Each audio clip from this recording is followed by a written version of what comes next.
Hi everyone, my name is Phil and welcome to Phil Does 3D.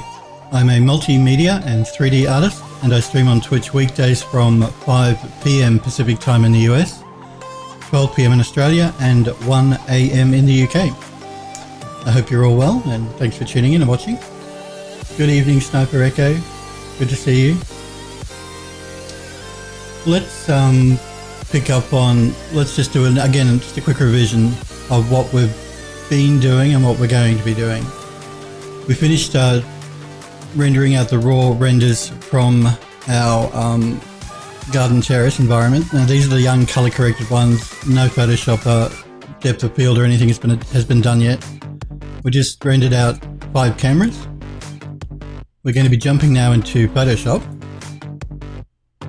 and doing a little bit more color correction. We started doing color correction yesterday. We're going to finish doing that color correction today, so that's the plan.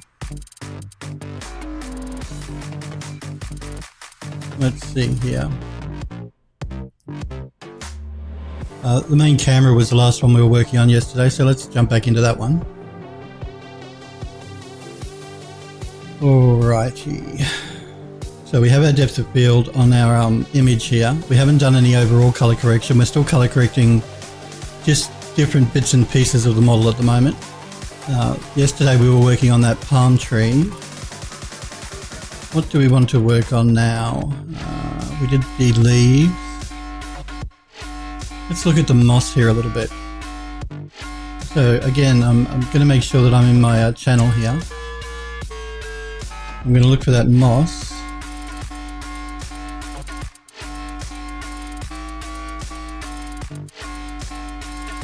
If I can get the moss.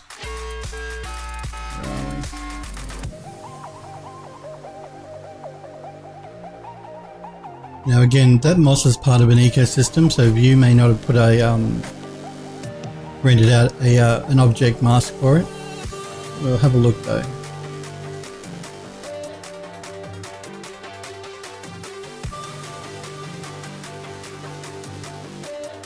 No, that's not the one we want. That's the one we want.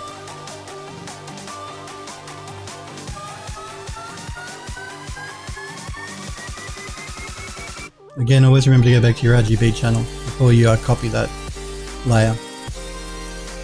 And always make sure you are on your color layer before you do a copy.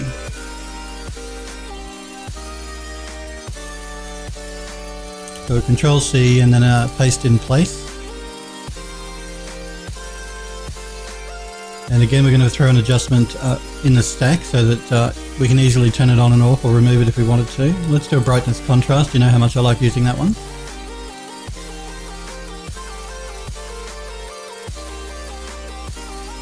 Again, now remember to always create a clipping mask. I didn't do that. My bad. Because if you don't, you're going to start affecting the entire image. Now you see we just affect the moss on the rock.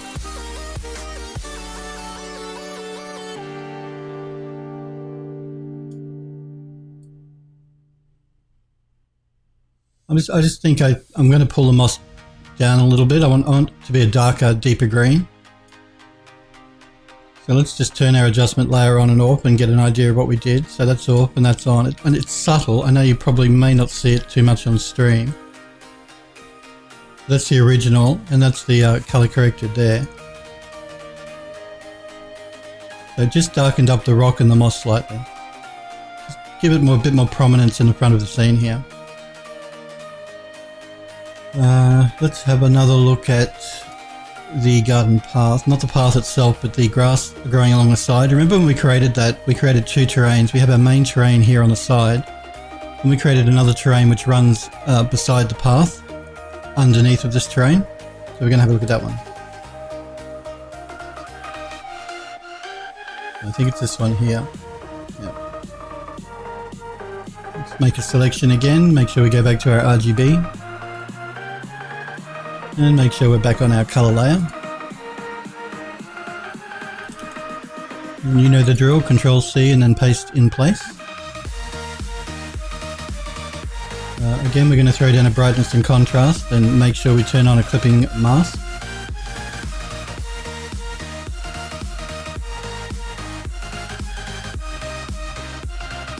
I just want to pull that back because I didn't want the grass in the background here to look too... It was looking a bit too yellow and a bit too light.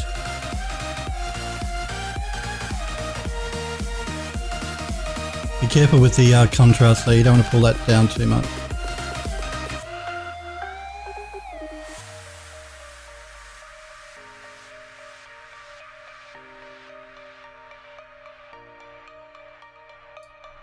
Let's set our contrast at 10. And let's just turn that layer on and off and compare the two. So that's our original, and that's our corrected. I may pull the contrast back a little bit. We'll take it to 5. I'm going to pull back the brightness to negative 30 from negative 39. We'll test it again by turning it off and on.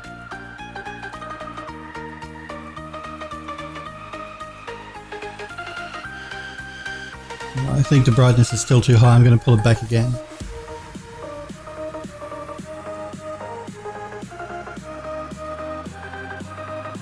Still a bit high.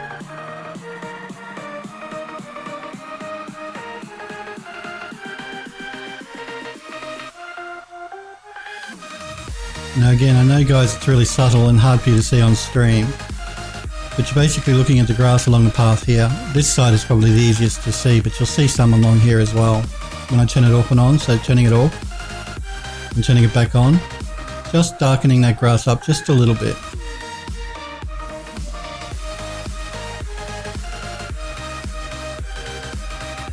Okay, let's see what else.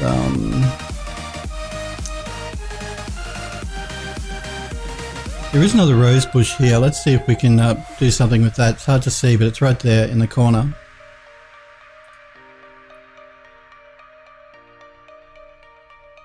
Remember guys, if you have any questions or anything you're not sure about, please feel free to pop into chat. If I can help you in any way, I'm quite happy to. If you want to pop in and say hi, that's cool. If you just want to watch, that's completely fine. So we're looking for that rose bush here in the corner. Okay, looks like it's this one here.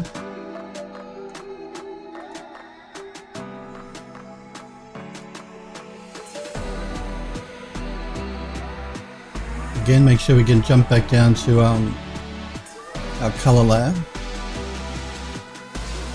You can just see that under my music overlay there. So always make sure you're working in your color layer before you do a copy and paste. Control C and then paste in place. Again, we're going to throw on a brightness and contrast, and again we're going to create a clipping mask.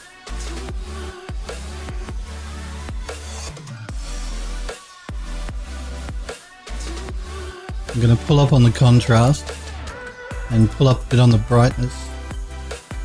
Not too much though.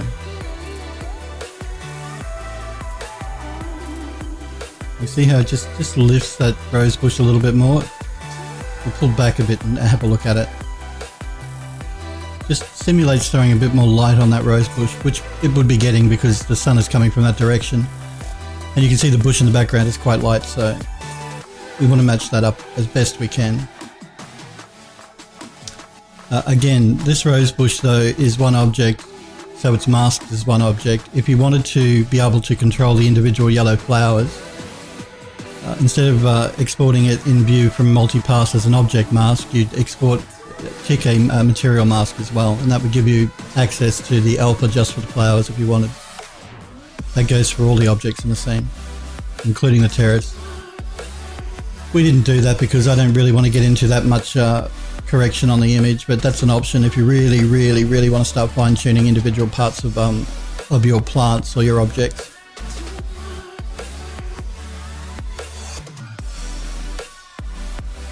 Now, I'm just going to zoom in a bit and have a look at the rest of the image here.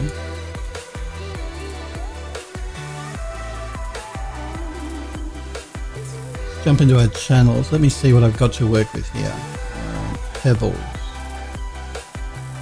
No, I don't think I want to change the pebbles at all. But again, we have our mask if we did want to change the pebbles and the rocks that are scattered along the path.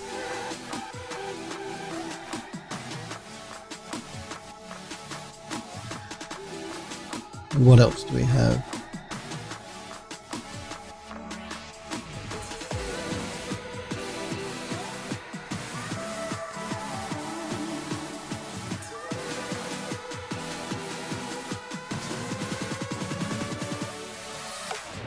Let's have a look at this juniper bush. This is like a hedge bush, you know, when you see hedges that are cut into squares and that type of thing. It's one of those bushes, but just one that hasn't been styled up, it's just its rough form. Okay. Again, let's jump back down to our color layer and Control C and paste in place. Let's again do a brightness and contrast and create a clipping mask.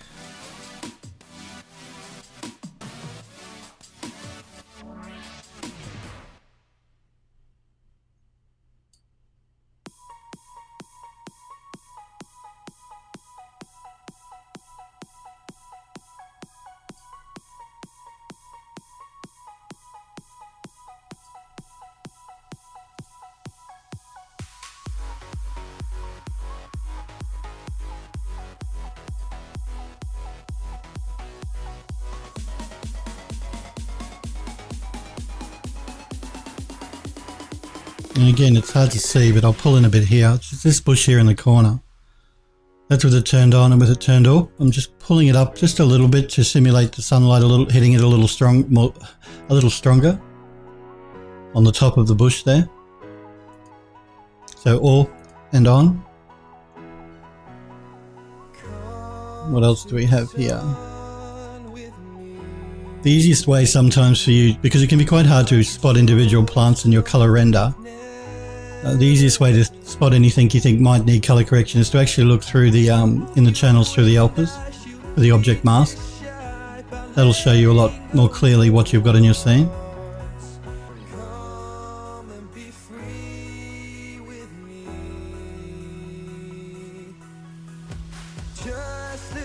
We do have one over here in the corner. I'm just going to select it. I just don't know if it's being seen in our render. Slightly being seen. Let's do a bit of correction on that one, just to keep it balanced with the other one.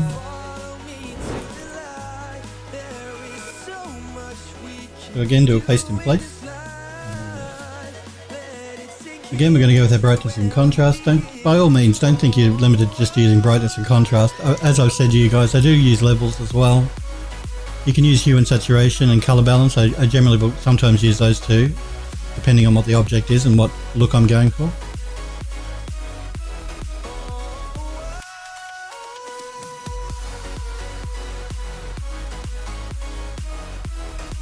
And again, I'm just pulling up on the contrast as I pull up on the brightness. So off and on. Again, really subtle, but and we're only seeing a very small part of the bush there. So that's off and that's on.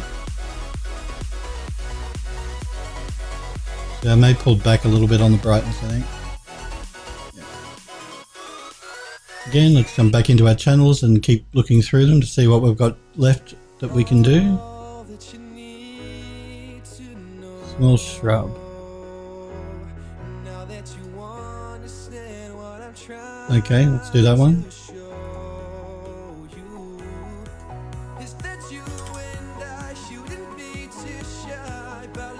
Remember, paste in place, and that'll put it exactly where it did the copy. If you just go, if you go edit and just do a paste, Photoshop's going to place the copy usually around the middle of your scene. So by doing a paste special and paste in place, Photoshop will put the copy directly on top of where you copied it from. So always do a paste in place, never just do a paste when you're doing this sort of color correction stuff. Sniper Echo says he's excited for the Unreal Engine stuff. Cool. I'm excited to be getting back into using Unreal as well. And I noticed today that Epic Games have just released version 4.15. So after the stream today, I'll be updating my version from 4.14 to 4.15, and we'll be working with the new version of the engine. We'll be starting that next week. For anyone that just hasn't watched yesterday or the previous streams, I'm going to be doing an Art Deco fly-through, an Art Deco building, interior and exterior. in the Unreal Engine. I'll be showing you a video at the end of this stream of what I'm going to be recreating in the Unreal Engine 4, something I created in UDK 6 years ago. So I'll show you the video I made 6 years ago when I created it in UDK. We're going to be recreating it with the new Unreal Engine because I'm interested to see what the new lighting is like. So yeah, I'm excited as well. Yep, that's right. The full release of 4.15 of UE4 happened today. So if you don't have it, guys, go and download it. I'll be downloading it, like I said, after the stream. So we'll be working with the very newest, the latest version of the software. And for any of you people that don't know, the Unreal Engine is a game engine. You don't have to use it just for games though, and it's completely free. If you want to release something commercially for it, you have to pay a percentage to Epic Games, but it's completely free to download and use and play with. There's no restrictions on it, so it's the full-on program, so you should download it and play around with it. It's a game engine though, it's not a 3D modeling program. You won't be able to create proper 3D models in it. You can do basic geometry in it, but you'll have to do your 3D modeling outside of Unreal in a third-party 3D program. Sniper Echo says, am I planning to rebuild all the models or port the models into UE4? I'm planning on, I'm not doing porting. I'm not going to take my scene that's set up in UDK and port that to UE4. I'm going to be recreating this scene from scratch in UE4. I'm going to be reusing the models I created for the UDK version. So I'm not going to rebuild the house or anything, or any of the objects in the interior, but I'm going to be recreating all the materials for it in UE4 and rebuilding the entire scene again from scratch in UE4. So I'm not doing a port. I'm not taking everything done and porting it into UE4. I'm going to be exporting models bit by bit and rebuilding that whole level in UE4. Is that what you prefer to see? I would have thought it would be just a bit boring for me to try and port everything directly into UE4. This way I can take the pieces bit by bit, and you'll see how I create a level as well. It's probably a good way for me to show you guys just a bit of background on me. I'm a 3D visualization artist. I work in architectural visualization at the moment, but I do also do commission work for a game studio, and I have worked in games as well as cinema. So I've used the Unreal Engine before, and I come from a games development background. I was an environment artist in the games industry.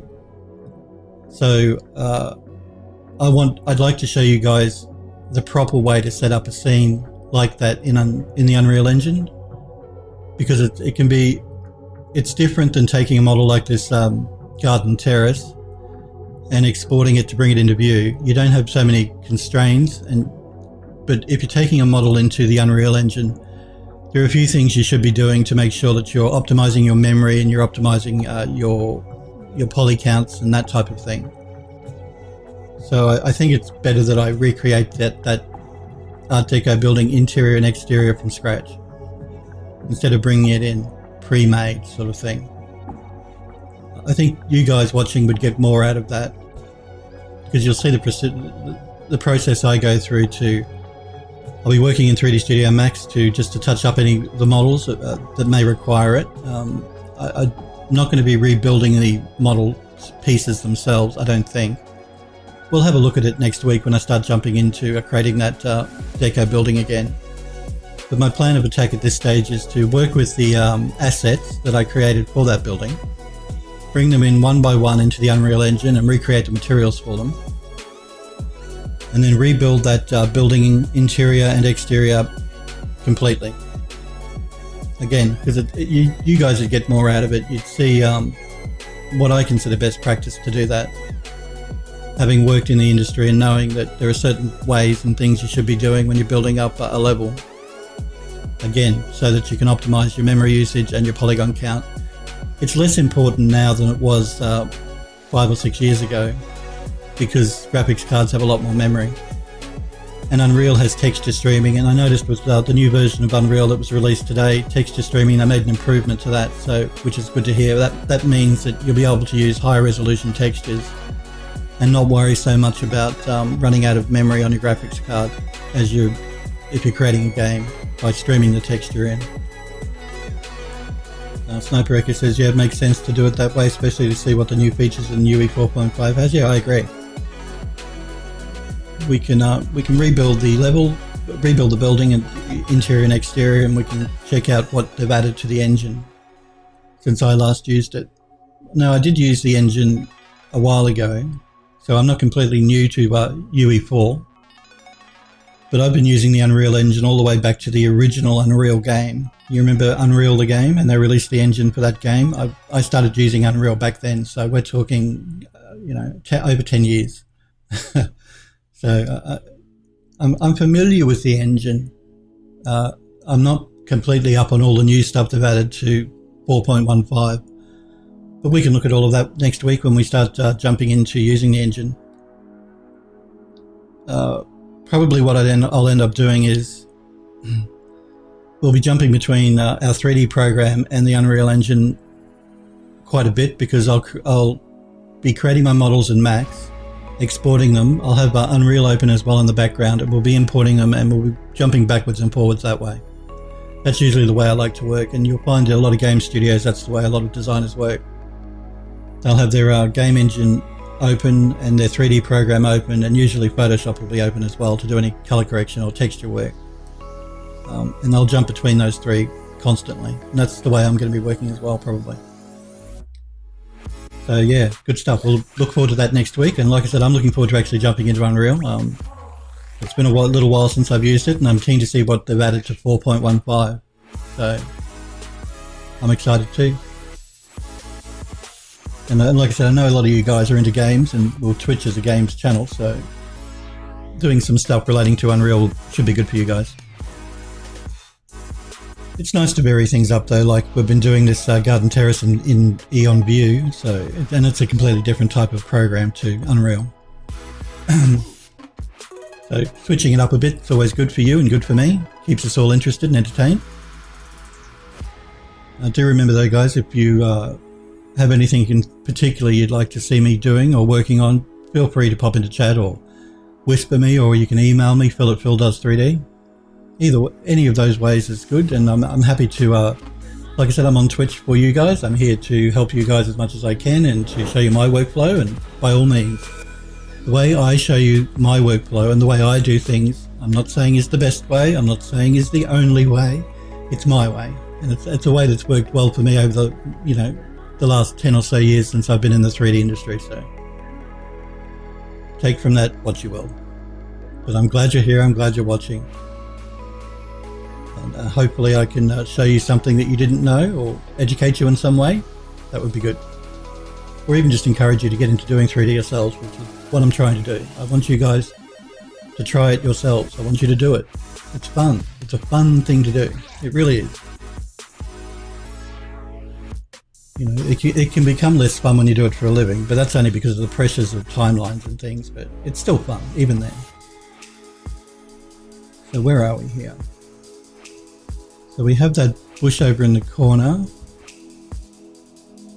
Again, let's do a brightness and contrast adjustment and make sure we create a clipping mask. Let me pull in a bit over here so I can get a bit better of an idea and a look at what we're doing.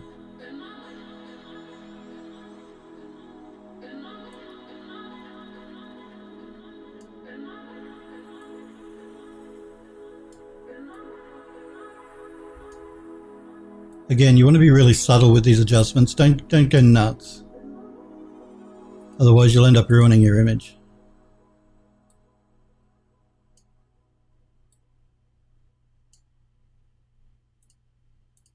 Again, it's really subtle. It's this bush here in the background, so basically around that area there. If I turn it off, you can see I'm just lightening it up slightly. Let's jump back into our channel and keep running through our object masks here to see if there's anything else that might be good to change. I'm not going to change that. That's really, there's far too little of that showing in the scene for it to be useful. A useful change. Same with that. We've already done the bushes in the background here.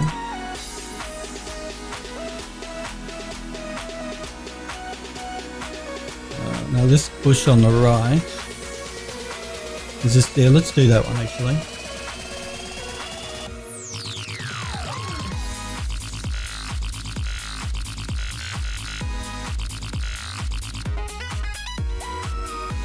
This is the last individual color correction we need to do. We did the other images yesterday. After we've both finished doing this, I'm going to show you how I do an overall color correction on a render.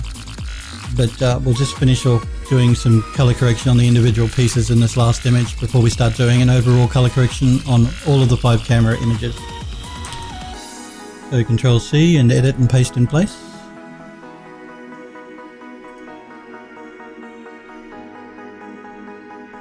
Again, a brightness and contrast and a clipping mask.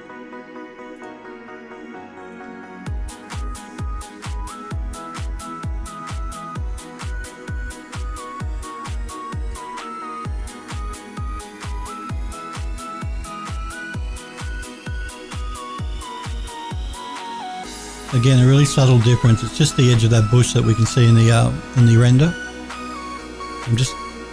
That's off and that's on. I'm just highlighting the bush so simulate a bit more sunlight hitting that bush. Jump back into our channels and keep going through them.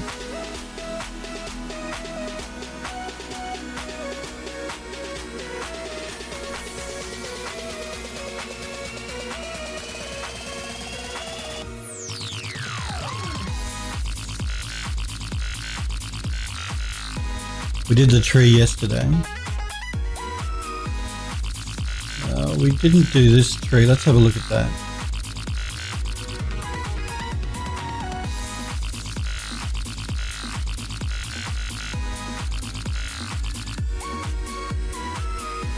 Now, I know a lot of you guys are thinking, why are you doing color correction here after you've done a depth of field? Aren't you going to destroy your depth of field? You're not, because we're copying the depth of field image. We're not copying the original image, which is underneath of it. If I was copying, you can see it, if I was copying this layer down here, that would be destroying our depth of field. But I'm copying this layer, which includes which has our depth of field applied. So doing the correction after depth of field is not a problem, so long as you remember to do it to copy from the depth of field copy here, not the original. I just wanted to point that out in case you copy what I did yesterday. You do your depth of field. Then you start doing color correction, but you start copying from the original file down the bottom here. Don't do that. You'll lose your depth of field if you do that. Always copy from the one that you applied the depth of field to. So, okay, I just wanted to point it out just for anyone that might be getting a bit confused. If they're copying what I'm doing and they're not getting the result they expect. So we'll paste in place. We'll do a brightness and contrast. Again, we're going to create a clipping mask.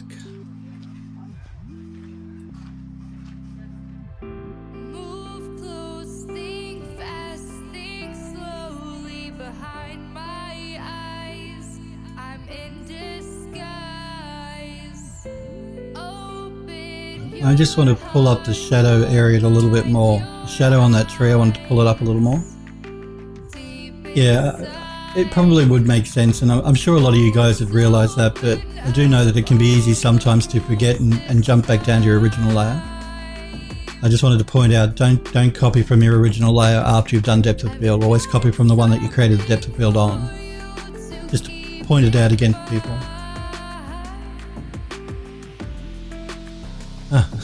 Well, that's good.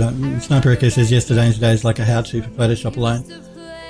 That's good to hear. As long as I'm showing you guys some stuff in Photoshop maybe you haven't used before or wanted just a little bit more information on how to use, it's good that I can help you. There's a lot of stuff in Photoshop that I'm not touching on that can do though. Photoshop's it's used in design all the time for a reason. It's really quite an amazing photo editing program. So yeah, again, I just want to pull up a bit on the shadowed areas in this tree.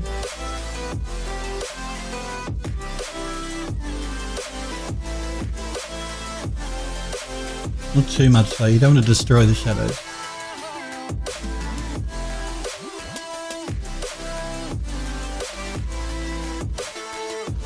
I'm just ever so slightly lightening that up, and that's to simulate the fact that we have God rays running through here, so we're going to have a bit of fog in the scene, and fog by itself will lighten up the shadowed area. So you can basically see it more clearly up at the top part of the trunk here, where the fog is, the God rays are actually hitting the, filtering through the tree trunk. If I turn it off and then turn it on, just lighten it up just ever so slightly. Okay, let's again jump back into our layers here and have a look. Now we're getting to the flowers toward the front of the image.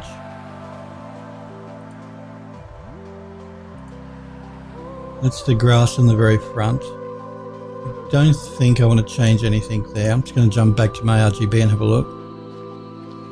No, I'll leave that the way it is. Not every part of the model you need to do any correction on. There are some parts that'll be okay.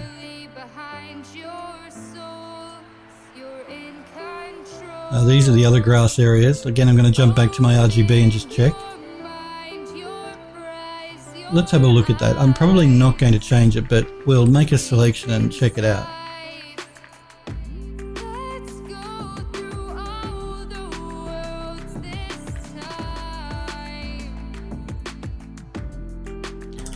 Again, a control C and a paste in place. Now it's just basically this grass area through here. The top, not this grass here, that's a separate object mask. Let's throw a brightness and contrast and a clipping mask on.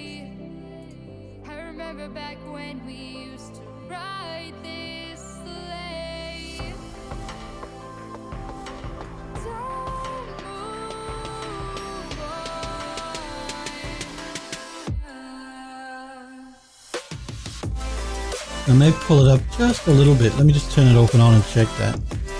Yeah, just a little bit, just to, again, simulate a little bit more sunlight hitting that mound there on the right hand side. Pardon me.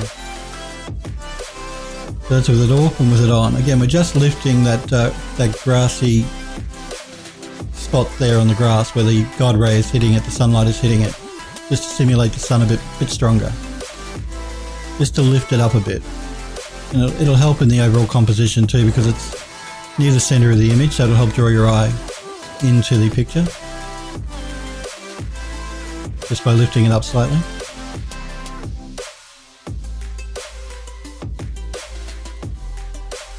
There is one correction I want to make. I'm getting a slight line, white line happening on the edge of the grass there. If I turn it off, you see that's with it off, and with it on, see that white line? Again, now I'm going to grab my my pen again, my Wacom pen, and I'm going to go into and do an erase just on that back part with a small brush.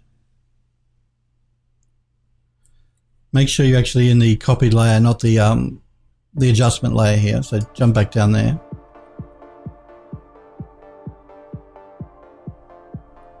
I'm just going to erase out that line in the background. It's like a halo that's happening around the grass in the background.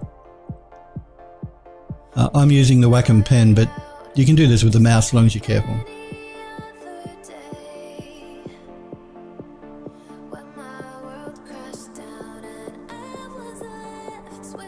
The same thing over here. Just removing the white halo that's happening around the grass in the background.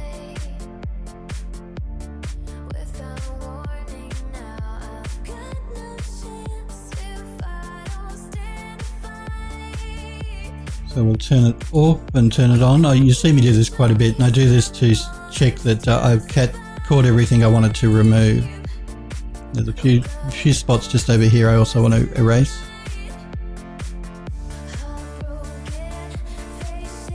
I want to erase a bit from just down here.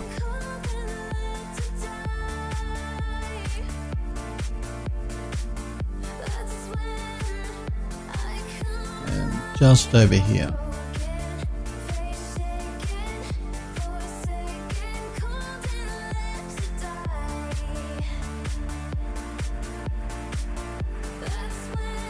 Okay, let's pull back out again.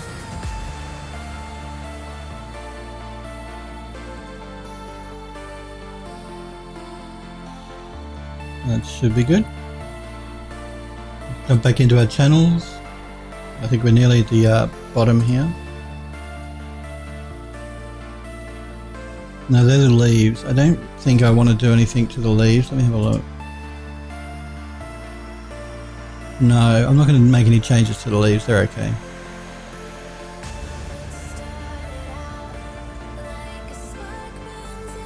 Yeah, I think they're okay. Okay, now let's save our file here so we don't lose what we've done. And let's talk about color correction, overall color correction on an image. Now, you might look at this picture and think, oh, that's a pretty picture, it looks okay. It can look better. It can always look better. I never, like I've been explaining to you guys, it is very rare in a design studio that creates these sort of 3D images for a living, for their work, that they will take a raw image like this and not do some sort of correction on it. Now, we've already done correction on ours from our original. We've highlighted the leaves a bit more, we've highlighted different bits and pieces of the model, which has helped to lift up that image quite a bit.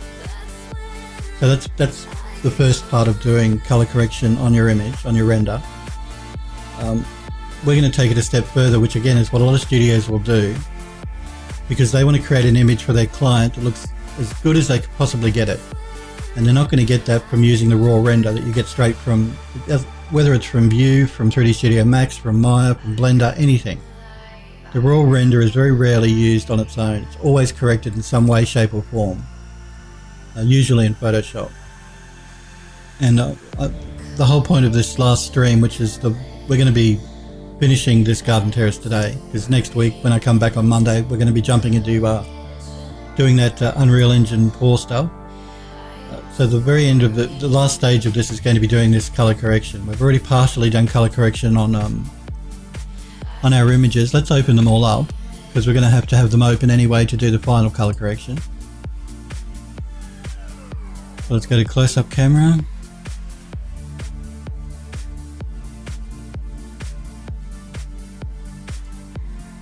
Close-up camera 2.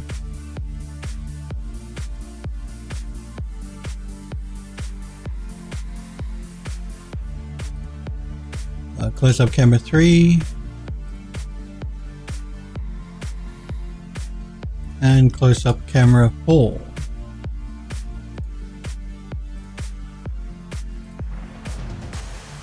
And I find doing it this way is the easiest way to do it, and that is open up every camera shot you have. So I'm working with 5 cameras here. So I've got the main camera, which is pulled back, and then we have 4 close-up cameras. The way I like to work when I do this sort of color correction is to have all 5 of them in this instance open at the same time. And that way I can, as I apply my color correction to one and then apply it to the other 4, I can check that it looks right in all 4, and if one looks incorrect, I can make an adjustment to it, but then I have to copy that adjustment to all my other other renders, and I do that to keep consistency in the look of the render. Because you don't want to be color correcting one image if it's part of a series of cameras from the same render. That's going to be too jarring if you're doing it for a client. They're going to notice that, why does this one look this way and this one not look that way? So if you're making adjustments on one, you've really got to make sure you do those same adjustments on all of them. Keep a consistent look for all of the images. So make sure if you're doing this sort of color correction work that I'm going to go into now, you have all your images open at the same time, in Photoshop or whatever program you're using to do your color correction, and you do them all at once. And when I say all at once, just that way you know what settings you've used for one image and you can replicate them on the other images. Now, just let me get a drink here. You know me guys, I'm big on coffee. Keeps me going.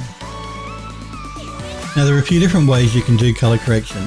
You can do it by all means by throwing down a color balance. That's generally the way you could do it without a third-party plugin. I do use a third-party plugin because doing it through hue and saturation, or through color balance rather, is a very fiddly way to do it. Now, if that's the only thing you have access to, then by all means you can do it through hue saturate, through color balance. And color balance is a quite valid way to do it. And a lot of studios will use color balance. I'm going to just do a copy here to show you what I mean by using color balance. I'm not going to be using it myself. I'm going to be using a filter made by Magic Bullet called Looks. Magic Bullet Looks is what it's called. I'm going to be using that. But I'll give you an example of how you would use the color balance filter first.